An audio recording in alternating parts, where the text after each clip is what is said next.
All right, let's take a look at some Bernheim. I forgot this is a 7-year. It's actually decently aged for. That's pretty aged for a pretty cheap wheat whiskey. What's this run? $28. Yeah. Okay, that's not too bad.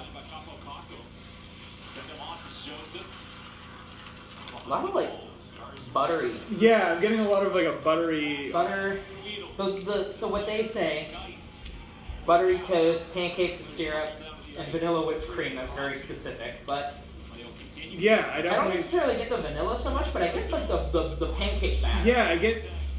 There's almost like there's a very sweet, like a mapley. It's sweet. It smells mild.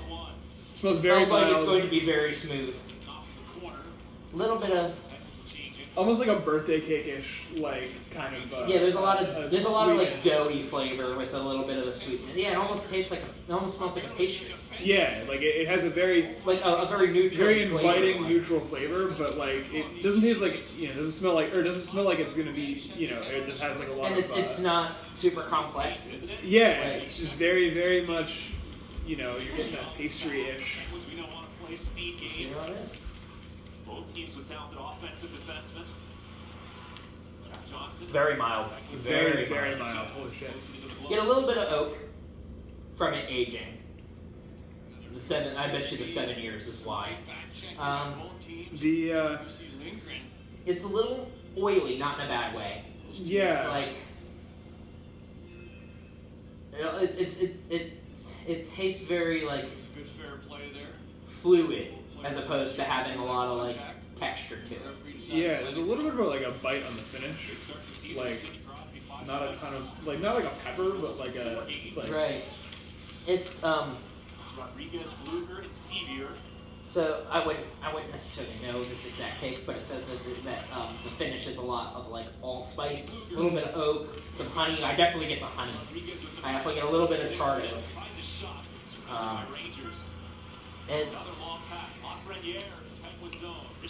It's weird to compare this to like Heaven Hill. Yeah, considering it's made by them, but it's a different mash bill. It's very different than Heaven Hill.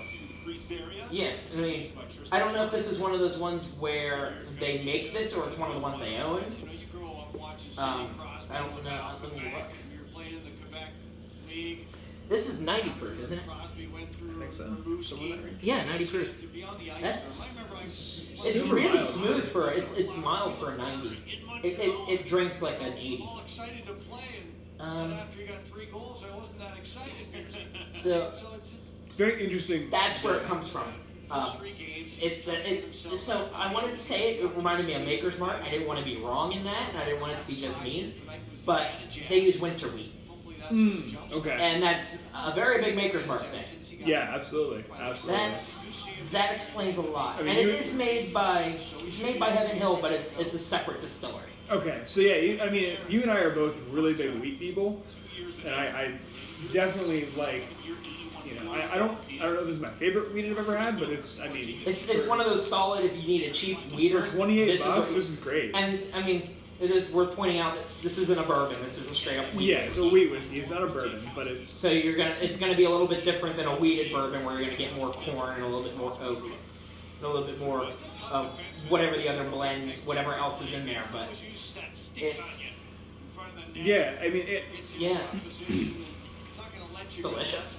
Quite honestly, for the price, I always factor the price into how good it tastes to me because I'm gonna be like, oh, this is good for a $30 bottle. Yeah, but even because that perspective is worth. I think this punches up as far as price range goes. Agreed. Now I'm interested. One of these times I'll have to do a video on this, comparing this to the Woodford wheat. I was just thinking about that because I just tried the Woodford wheat like 2 days ago for the first time. I bought a bottle, and it's. Was I right that it was a good choice? Absolutely. But it's the Woodford wheat is almost a little bit more bold than this is. This has a little more of a mild. That's more of a Woodford thing. That's the difference in that is that this uses winter wheat. That one uses I don't know what kind of wheat. Summer wheat. And summer wheat. The hot times wheat. No, but it's definitely in what else they add. and how much of Yeah. it is actually wheat. Because it's a wheat whiskey if it's 51%. Yeah. So yeah. that could be 55% wheat and 45% corn, and this could be 70% wheat and 30% corn, and that will make a huge difference. Yeah. I Absolutely. don't know the specifics, and they're never going to truly release the specifics. But Yeah, but like it's like a different feel where I'm glad I have both on my shelf, because there are times where I'm going to want something more mild and times where I'm going to want something more bold. yeah, and I absolutely like. I love the Woodford. I haven't actually had Woodford's regular bourbon. I've only ever Me had. either. I've I've had ever every other kind. I've had the malt whiskey, which is interesting because it's a malt. American malt whiskeys are weird Yes. in a good way. The double oak is obviously on a I tier of love its the own. double oak, but I think I finally had it recently because I bought a little mini of it, but the Woodford regular. okay. But it's I've only ever had the wheated and I've had the rye. and I It's- mean this I'm more of a is- fan of their iterations than the regular, but this is, I mean, their stuff is really good. I will say like this would be a good contender with Woodford, which is probably about $10 more. Yeah. This, if I want a wheat whiskey, this is what I would call a daily sipper for a wheat whiskey. A Absolutely. wheated bourbon will actually be the next one that we're going to do, is just the Larson. That would be my daily sipper wheated bourbon.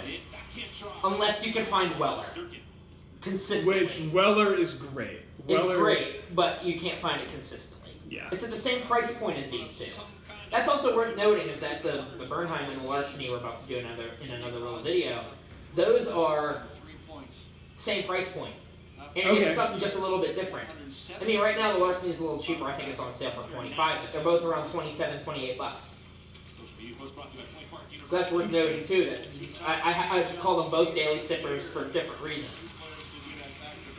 But no, this is good. I am solid for the price. I'm a big fan. I definitely. It's so interesting that whenever you get your nose in the glass and you're about to take a sip, you get so much of that kind of like baked goods in the nose, but then it just doesn't come through as much. In the That's taste. so It's characteristic yeah, of a it's, wheat.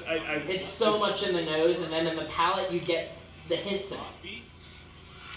And that's not a bad thing either, because No, I don't absolutely want to not. drink a whiskey that tastes doughy either. No, absolutely not. But If it tasted like it smelled, I think it would be pretty doughy. yeah, But I mean, no, what really comes out from that is the sweetness absolutely. and hints of what we're smelling.